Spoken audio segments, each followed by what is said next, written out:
How to plan your trip to Thailand in 2022। तो इस video में हम बात करने जा रहे हैं आज एंट्री रिक्वायरमेंट्स के बारे में, नॉन वैक्सीनेटेड ट्रैवलर्स के लिए क्या प्रोसेस है, व्हाट इज नॉट रिक्वायर्ड और what is required in general, entry process for children, how to verify your vaccine certificates, Thailand pass की क्या रिक्वायरमेंट्स हैं, मेडिकल इंश्योरेंस इन डिटेल। ठीक है, तो डिटेल में आज हम मेडिकल इंश्योरेंस के बारे में इस वीडियो में बात करने लगे हैं। वीजाज आप किस किस्म के इस वक्त ले सकते हैं, hotels and flights. Hey there, welcome to my YouTube channel the warning man abroad, Aseem Bhardwaj your host दोस्त। और हम बात करते हैं कुछ ज़रूरी चीज़ों की, कुछ नई चीज़ें मैंने ऐड की हैं, जो भी चीज़ें मैं इस वीडियो में कवर करने लगा हूं आपके साथ शेयर करना चाहता हूं। अच्छा, पहली चीज़ कि डॉक्यूमेंट्स आपको अपने जो है हार्ड कॉपीज लेके चलनी है, जितनी भी चीज़ें हम बात करने लगे हैं इस वीडियो के अंदर। ठीक है, जितने भी लिंक्स हैं, इंपॉर्टेंट रिसोर्सेज हैं, सारे आपको डिस्क्रिप्शन में वीडियो के मिल जाएंगे।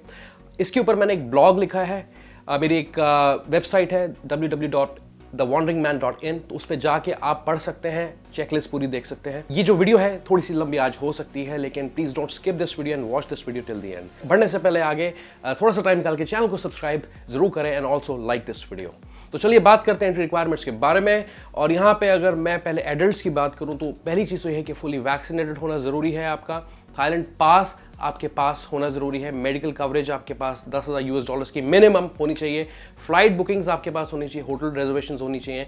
वीज़ा आप ले सकते हैं, स्टिकर वीज़ा ले सकते हैं, वीज़ा ऑन अराइवल ले सकते हैं, या ई वीज़ा ऑन अराइवल भी ले सकते हैं। ओके, एयर सुविधा पोर्टल जो पैसेंजर लोकेटर फॉर्म है, आते वक्त थाईलैंड से वापस आते वक्त आपको भरना है, and that needs to be filled within 24 hours before your scheduled departure from Thailand. Okay?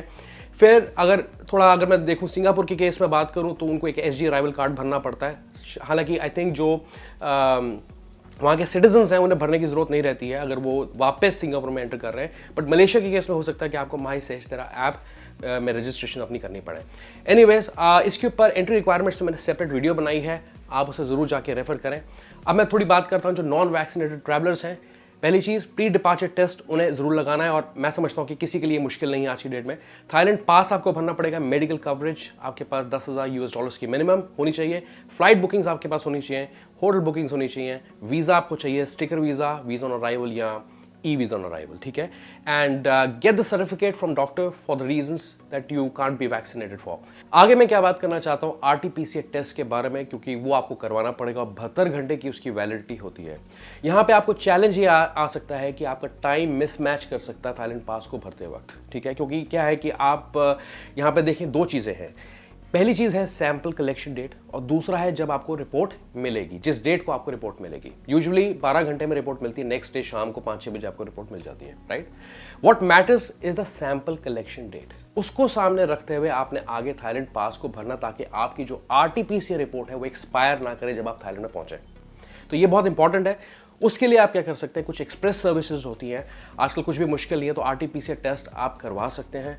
5 या 6 घंटे में आपको रिपोर्ट मिल जाएगी आपकी, और सेम डे आप थाईलैंड पास को फिल कर दें। तो इस चीज़ का आपने ध्यान रखना है। आगे मैं बात करता हूँ व्हाट इज़ नॉट रिक्वायर्ड। ये जनरल चीज़ें हैं जो मैं कवर करने लगा हूँ इसके अंदर। पहली चीज़ तो है कि no RT-PCR test required, pre departure RT-PCR test required, no on arrival test is required, no antigen test kits to be purchased. ठीक है, तो ये तीनों चीज़ें अब एक्सक्लूडेड हैं। No RT-PCR test from Thailand upon your return to India. ठीक है, अगर आप इंडिया वापस आ रहे हैं तो भी आपको थाईलैंड से RT-PCR टेस्ट कराने की ज़रूरत नहीं है, क्योंकि थाईलैंड जो है उस लिस्ट ऑफ कंट्रीज़ में आता है, 82-87 कंट्रीज़ में आता है जिनको एक्सेप्शन मिली हुई है RT-PCR टेस्ट ना कराने की। ठीक है, फिर एक ऑफ द ट्रैक टॉपिक जो कि मैं आपके साथ शेयर करना चाहता हूँ वो ये कि हेल्थ चेक। तो अगर आपको जाने से पहले, before you leave for the airport, अगर आपको कुछ सिम्टम्स हैं या आपको फीवर लगता है तो आप अपना टेम्परेचर चेक कर लें। दूसरी चीज़ मैं आपको क्या रिकमेंड करना चाहता हूँ स्ट्रांगली, कि ये that you take antibiotics course of 5 days under the supervision of doctor if possible. ठीक है, ये एक रिकमेंडेशन है मेरी तरफ से, एक्चुअली ये कहीं नहीं लिखा है, बट मैं आपको सजेस्ट करता हूँ, क्योंकि जब भी मैं फॉरेन ट्रिप करता हूँ या ट्रैवल करता हूँ तो मैं एंटीबायोटिक्स का कोर्स करके जाता हूँ 5 दिनों का। इससे यह है कि अब कोई टेस्टिंग नहीं होगी, कोई सिम्टम्स आपके चेक नहीं होंगे कहीं पे, फिर भी आप इन्फेक्शन से बच सकते हैं। तो ये मेरा एक सजेशन है, सलाह मेरी मर्जी है आपकी। आगे बात करते हैं बच्चों की। तो यहाँ पे क्या है, मुझे काफ़ी ज़्यादा क्वेरीज आई लोगों की कि हमारे बच्चे 12 साल के हैं या 12 साल से कम की उम्र के हैं, 11 के हैं, 9 के हैं, 8 के हैं, 5 के हैं। तो उस केस के अंदर मैंने आपको क्या सजेस्ट किया था कि आप RT-PCR टेस्ट एक करवा लें उनका। ठीक है, क्योंकि गवर्नमेंट की तरफ से कोई क्लैरिटी नहीं थी इस बारे में, जो उन्होंने गाइडलाइंस इशू किए हैं स्टार्टिंग फर्स्ट में ऑनवर्ड्स। उसके अंदर कोई क्लैरिटी नहीं थी, ये कोई पॉइंट स्पेसिफाइड नहीं था बच्चों के लिए कि जो बच्चे 12 साल से कम के नीचे के हैं तो उनको क्या करना है या नहीं करना है। तो मैंने आपको सजेस्ट किया था कि आप RT-PCR टेस्ट करवा लें। लेकिन कुछ सोर्सेज से पता लगा है कि बच्चे जो हैं, जो 12 साल से कम की उम्र के हैं, नीचे के हैं, उन्हें RT-PCR टेस्ट कराने की ज़रूरत नहीं है। वो those will be covered by there vaccinated parents, ठीक है। तो कुछ ऐसा सा है, लेकिन फिर भी अगर आप to be on safer side आप करवाना चाहते हैं RT-PCR टेस्ट तो करा सकते हैं, इट इज़ योर चॉइस। आगे थाईलैंड पास उनके लिए भी भरना ज़रूरी है। तो आपको जब आप थाईलैंड पास, जब पेरेंट थाईलैंड पास को फिल करेगा तो वो डिपेंडेंट्स डिक्लेयर कर सकता है। वहाँ ऑप्शन होता है टू ऐड एडिशनल मेंबर्स और योर फैमिली मेंबर्स, ठीक है। चलिए आगे बढ़ते हैं, बात करते हैं वैक्सीन सर्टिफिकेट के बारे में। तो आपको क्या है कि वैक्सीन के सर्टिफिकेट के केस में यूजुअली इंडिया में हम लोग यूज़ करते हैं आरोग्य सेतु ऐप, ठीक है। उससे वैक्सीन के सर्टिफिकेट डाउनलोड करने की ज़रूरत नहीं है। मैं आपको रिकमेंड करता हूँ कि आप कोविन पोर्टल पर जाके वैक्सीन के सर्टिफिकेट्स अपने डाउनलोड करें, और एक डिजिटल वेरिफिकेशन होती है वो भी करनी ज़रूरी होती है, ठीक है। ये एक वन टाइम एक्टिविटी है, आपको it is not part of the process जो हम इस वक्त डिस्कस कर रहे हैं, लेकिन एक वन टाइम एक्टिविटी है। इसे आप करके रखेंगे तो आपके लिए फॉरेन ट्रैवल्स करना, कहीं पे भी जाना आसान रहेगा, कोई इशू नहीं आएगा आपको, ठीक है ना। तो अपने जो वैक्सीन के सर्टिफिकेट्स हैं उन्हें आपको स्कैन करना होता है, एक स्कैनर होता है, उस पर आप पास में QR कोड लेके जाते हैं, जो उसका प्रिंट आउट आपने लिया होता है, तो वो अपने आप ही डिजिटली वेरीफाइड हो जाता है, ठीक है ना। बहुत सिंपल है, समझ रहे हैं आप लोग। आगे बात करते हैं थाईलैंड पास के बारे में। यहाँ पे क्या है कि आपको वैक्सीन के सर्टिफिकेट्स जो हैं अपने अपलोड करने हैं। यहाँ पे आपको पर्सनल डिटेल्स अपनी डालनी पड़ती हैं, पासपोर्ट या you have to declare dependents, उनकी इन्फॉर्मेशन होनी चाहिए, उनकी पासपोर्ट इन्फॉर्मेशन होनी चाहिए। मेडिकल का इंश्योरेंस जो है आपको अपलोड करनी पड़ती है, जो कि मिनिमम $10,000 की है। अगर आपको नहीं मिलती तो 20,000, 50,000, $1,00,000 की जो मिलती है वो अपलोड कर दीजिए आप इस वक्त, ठीक है। RT-PCR टेस्ट उन्हीं पे एप्लीकेबल है जो नॉन वैक्सीनेटेड हैं, तो RT-PCR टेस्ट की ज़रूरत नहीं पड़ेगी ऐसे आपको।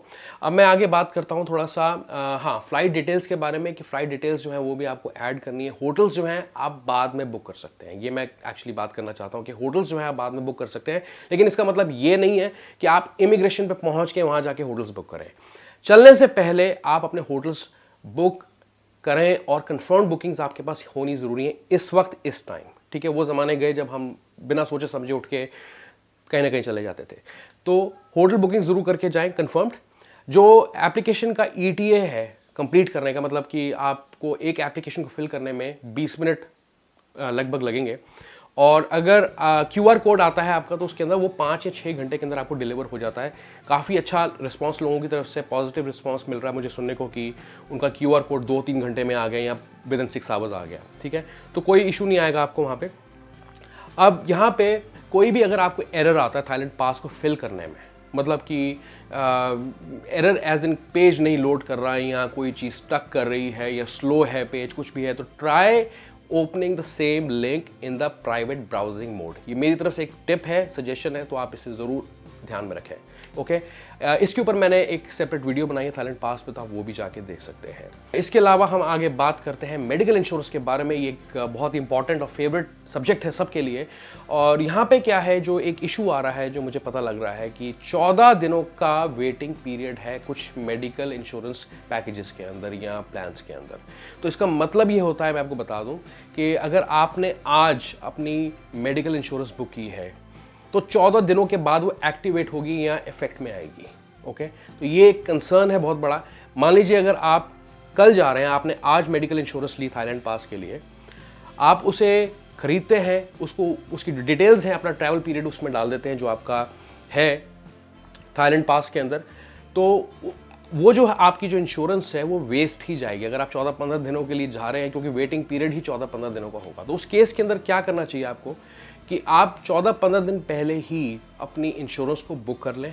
पहले आप इंश्योरेंस बुक करें, फ्लाइट से भी पहले आप इंश्योरेंस बुक कर लें, फिर आप फ्लाइट बुक करें, फिर आप जो है उन डिटेल्स को उसी वक्त थाईलैंड पास में डाल के QR कोड को ले लें, ठीक है।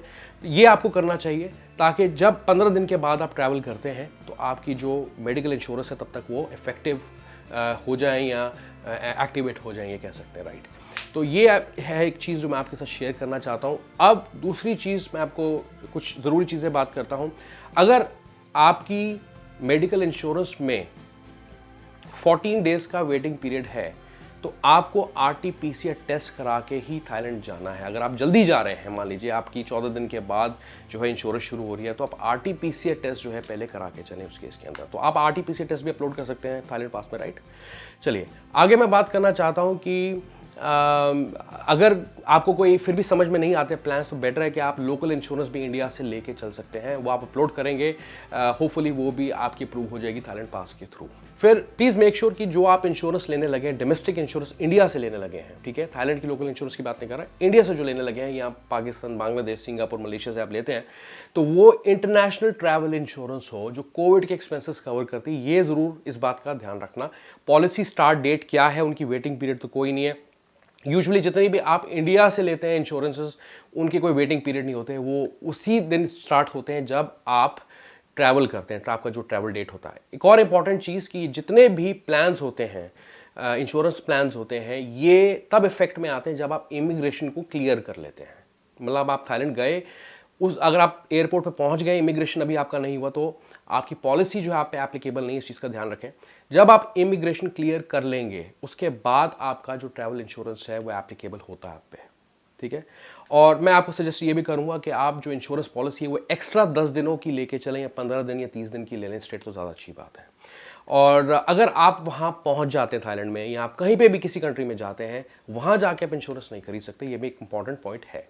अब मैं आपको लेके चलता हूँ स्क्रीन पे, एक डेमो देने जा रहा हूँ। क्यों यूज़फुल है ये वीडियो? क्योंकि आज मैं मेडिकल इंश्योरेंस के बारे में डिस्कस करना चाहता हूँ। उससे मैंने आप पकड़ लिया है, ठीक है। तो उसके अंदर कुछ प्लान्स हैं जो मैं कंपेयर करता हूँ आपके सामने, और आप चूज़ कर सकते हैं कि आपको कौन सा प्लान सूटेबल है आपके लिए, मतलब कौन सा आपको लेना चाहिए, वो आप डिसाइड कर सकते हैं। जो लोकल थाईलैंड के प्लान्स हैं, डोमेस्टिक प्लान्स के बारे में मैं इस वीडियो में बात नहीं कर रहा, क्योंकि वो बहुत स्ट्रेट फॉरवर्ड हैं, आप इन्हें कॉल भी कर सकते हैं इंडिया में। लेकिन वो जो लोकल थाईलैंड के प्लान्स अगर आपको लेने हैं, वो कैसे से रहेंगे, वो मैं आपको स्क्रीन पर दिखाने लगा हूँ। Let's go. आगे बात करते हैं मेडिकल इंश्योरेंस की थोड़ी सी। और यहाँ पे आप देख सकते हैं कि मैंने एक चार्ट बनाया है, इसमें कुछ मैंने पॉलिसीज शॉर्टलिस्ट की हैं जो लोकल इंश्योरेंस है थाईलैंड की, उनके बारे में बात करने लगा। डोमेस्टिक पॉलिसीज इसमें कवर्ड नहीं है अभी। और एक पूरा लेआउट है अपने आप में ये। इन अ नटशेल अगर मैं बात करूँ, जितनी भी कैशलेस पॉलिसीज़ मुझे अभी देखने को मिली हैं वो सब एक्सपेंसिव है।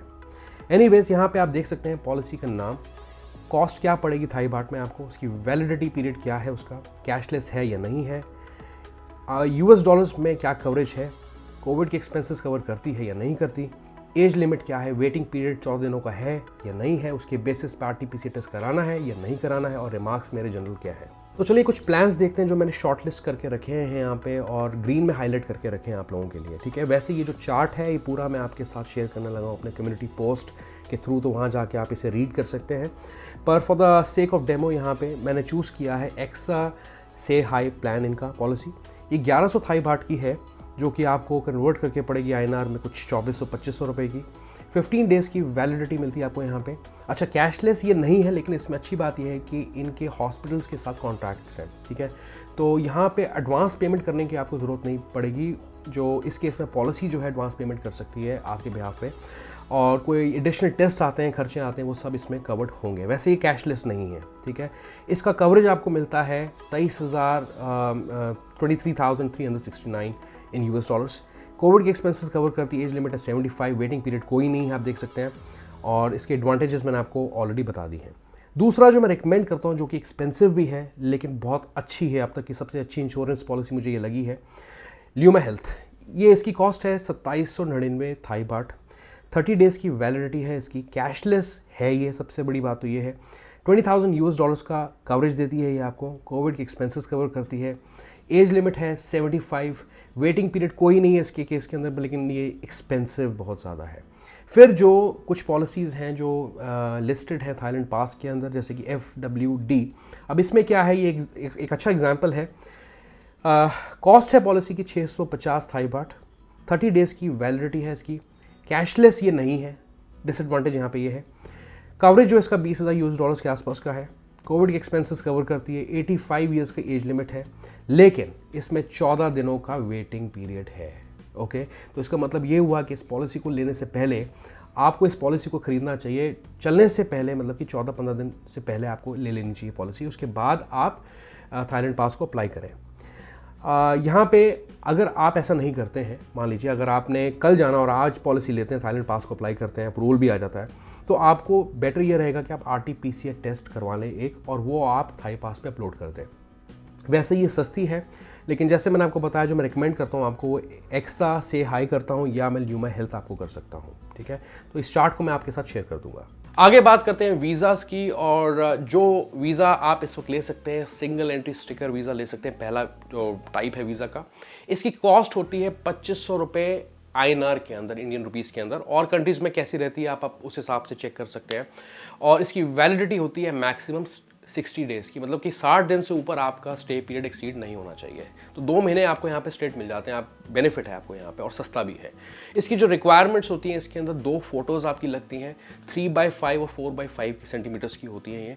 एप्लीकेशन फॉर्म आपको एक भरना पड़ता है, डाउनलोड करना पड़ता है। बैंक स्टेटमेंट आपके पास होनी चाहिए, वो आप अपनी ऑनलाइन बैंक स्टेटमेंट भी डाउनलोड करके लगा सकते हैं, मैंने लगाई थी। और वो आपके अंदर, आपकी जो बैंक अकाउंट है उसके अंदर $700 का मिनिमम बैलेंस होना चाहिए, मतलब कि इंडियन करेंसी में 53 या 56,000 के आसपास ये बनता है, ठीक है। वो आपके पास होना चाहिए। ओरिजिनल पासपोर्ट आपके पास होना चाहिए, जिसकी वैलिडिटी कम से कम 6 महीने की होनी चाहिए। उससे कम का ना करें आप कुछ भी। अगर आपका उससे कम का पासपोर्ट का वैलिडिटी रह गया है 6 महीने से नीचे का, तो प्लीज़ आप चांस ना लें। होटल बुकिंग्स जो है आपको करनी है, फ्लाइट बुकिंग्स स्टिकर वीज़ा के केस में दोनों होटल और फ्लाइट बुकिंग्स आपको एडवांस में करके चलनी है, ठीक है। और थाईलैंड पास के केस में क्या है कि आपको फ्लाइट डिटेल्स जो है वो भरनी पड़ती है, होटल्स आप बाद में बुक कर सकते हैं। लेकिन अगर आपने स्टिकर वीज़ा लेने का प्लान किया तो फ्लाइट और होटल्स दोनों आपको बुक करने हैं, फिर आप थाईलैंड पास को अप्लाई कर लेना। मैंने एक वीडियो बनाई थी इसके ऊपर मेरे चैनल पे, उसका लिंक भी मैं आपको डिस्क्रिप्शन में दे दूंगा, आप देख लेना। पूरा डेमो दिया है, वीज़ा ऑन अराइवल के बारे में मैंने उसमें बात की है। आगे बात करते हैं अब वीज़ा ऑन अराइवल के बारे में। इसकी कॉस्ट होती है 2000 थाई बाट। ये वैलिड होता है 15 दिनों के लिए। आप 14 दिन का स्टे रखेंगे तो ज़्यादा आपके लिए अच्छा है। यहाँ पे जो शो मनी होगा आपका, वो कैश में ही आपको दिखाना है, मतलब करेंसी नोट्स हो आपके पास वही चलेगा। कार्ड्स वगैरह, क्रेडिट कार्ड, डेबिट कार्ड इस वक्त नहीं चलेंगे। हालांकि ऐसा पहले नहीं था, लेकिन अब थोड़ी स्ट्रिक्टनेस ज़्यादा है इमिग्रेशन पे, तो इस चीज़ का आपको ध्यान रखना है।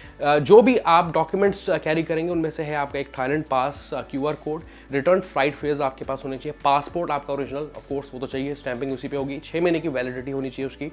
और US डॉलर भी आप कैरी कर सकते हैं और थाई बाट भी ले सकते हैं, लेकिन मैं आपको रिकमेंड करूँगा, सभी यूजुअली जितने भी लोग जा रहे हैं वो थाई बाट कैरी कर रहे हैं। आप जो करेंसी है थाई बाट, किसी फॉरेक्स कंपनी में जाके भी बुक कर सकते हैं, नहीं तो आप ऑनलाइन भी बुक कर सकते हैं। एक दिन के अंदर या कुछ ही सेम डे के अंदर आपको डिलीवरी करेंसी की नोट्स की मिल जाती है। आगे मैं बात करता हूँ e visa on arrival facility के बारे में। इसमें क्या होता है बेसिकली कि आपको चलने से पहले, before you depart for Thailand, आपको जो है एक एप्लीकेशन भरना होता है, उसकी पेमेंट करनी होती है, और उसके बाद आपको एक प्री अप्रूवल लेटर इशू किया जाता है। वो लेटर लेके आपको, जब आप इमिग्रेशन पे वहाँ जाएंगे, स्पेशल काउंटर्स बने होते हैं जहाँ जाके आप अपनी जो है एप्लीकेशन, जो प्री अप्रूवल लेटर है जो आपने अप्लाई किया था, जो आपको मिला था वाउचर, वो आपको दिखाना होता है। उसके बेसिस पे आपके पासपोर्ट पे स्टैंपिंग हो जाती है। ओके, यहाँ पे क्या है कि इसकी जो कॉस्ट है वो है 2500 थाई बाट, जिसमें से 2000 थाई बाट जो है इमिग्रेशन की कॉस्ट, और 500 थाई बाट है VFS थाईलैंड की कॉस्ट। इसकी वैलिडिटी होती है 15 दिनों की। डॉक्यूमेंट्स आपको क्या चाहिए वो मैं बता देता हूँ आपको फटाफट से। फोटो चाहिए होती है 4x6 सेंटीमीटर्स की। कंफर्म्ड फ्लाइट बुकिंग्स और होटल बुकिंग्स आपके पास होनी चाहिए। पासपोर्ट का कवर आपको अपलोड करना पड़ता है। Cover as in the blue होता है, एम्बलम जिस पे बना होता है, रिपब्लिक ऑफ इंडिया लिखा होता है, वो आपको अपलोड करना पड़ता है। आपकी पासपोर्ट की वैलिडिटी होनी चाहिए 6 महीने की। इसके बेसिस पे आपको प्री अप्रूवल लेटर जो इशू किया जाता है विद इन 72 आवर्स। इनकी एक्सप्रेस सर्विस भी है जिसके एक्स्ट्रा चार्जेस हो सकते हैं, वो 24 घंटे में आपको डिलीवर कर देते हैं इस लेटर को, प्री अप्रूवल लेटर को। ओके, अब इसके बाद जैसे मैंने आपको पहले बताया कि ये प्री अप्रूवल लेटर लेके आपको फ्लाई करना और इमिग्रेशन पे इसको दिखाना है, उसके बेसिस पे पासपोर्ट पे आपकी स्टैंपिंग होती है। इसके बारे में एक वीडियो है मेरे चैनल पे, आप वो भी देख सकते हैं।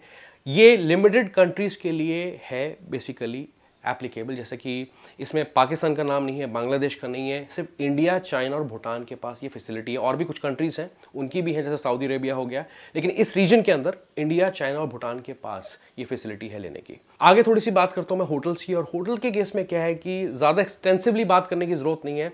अगोडा के थ्रू आप अपने होटल्स बुक कर सकते हैं। मैं आपको रिकमेंड करता हूँ क्योंकि उसमें मेजॉरिटी में सारी लिस्टिंग्स जो हैं थाईलैंड की होटल्स की उसके अंदर आपको देखने को मिलती हैं, और पहले SHA प्लस की भी उसी के अंदर लिस्टिंग्स थी। तो अब आपको SHA की चिंता करने की ज़रूरत नहीं, लेकिन स्क्रीन पे आपको मैं एक डेमो देता हूँ कि क्या क्या चीज़ों का आपने ध्यान रखना है जब आप अपने होटल्स जो हैं बुक करने लगे हैं। चलिए देखते हैं किस तरीके से आपको अपने होटल्स जो हैं बुक करने होते हैं। ओके, कुछ चीज़ों को ध्यान रखना होता है, खासकर किस पीरियड के लिए आप जा रहे हैं, वो डेट्स आपके पास बिल्कुल करेक्टली स्पेसिफाइड होनी चाहिए यहाँ पे। ठीक है, तो अभी मैं अगोडा पे हूँ, आपको दिखा देता हूँ। पहली चीज़ तो ये है कि आपको प्रोविंस चूज़ करना है जहाँ आप ट्रैवल कर रहे हैं। डेट्स आपके पास यहाँ सही होनी चाहिए, नहीं तो अगर आपने यहाँ कहीं गलती की तो आपको होटल्स जो हैं अपने रीशेड्यूल करने पड़ सकते हैं या कैंसिल करने पड़ सकते हैं। उसमें कुछ कैंसिलेशन चार्जेस पड़ सकते हैं आपको, या रीशेड्यूलिंग चार्जेस पड़ सकते हैं। फिर आपको ध्यान से चूज़ करना है कि कितने लोग जा रहे हैं। यहाँ पे आपके पास कैटेगरीज़ हैं, सोलो ट्रैवलर के लिए है, कपल के लिए है, फैमिली के लिए है, ग्रुप के लिए है, बिजनेस ट्रैवलर्स के लिए है। ठीक है ना, तो ये आप चूज़ कर सकते हैं। लेफ्ट साइड पे अगर आप देखें सेक्शन बना है फिल्टर्स का, आप अपना बजट चूज़ कर सकते हैं कि क्या आपका बजट है, अकॉर्डिंगली आपको लिस्टिंग्स मिल जाएंगी यहाँ पे। क्या प्रेफरेंस है आपकी, लोकेशन आपकी होटल रूम की कैसी होनी चाहिए, ब्रेकफास्ट होना चाहिए नहीं होना चाहिए, वो आप चूज़ कर सकते हैं। एयरपोर्ट आपके पास है या नहीं है, वो चूज़ कर सकते हैं। फिर डिस्टेंस कितना है आपका, मतलब कि होटल से सिटी सेंटर तक का, 2, 4, 6 किलोमीटर, 10 किलोमीटर से ज़्यादा, वो आप चूज़ कर सकते हैं।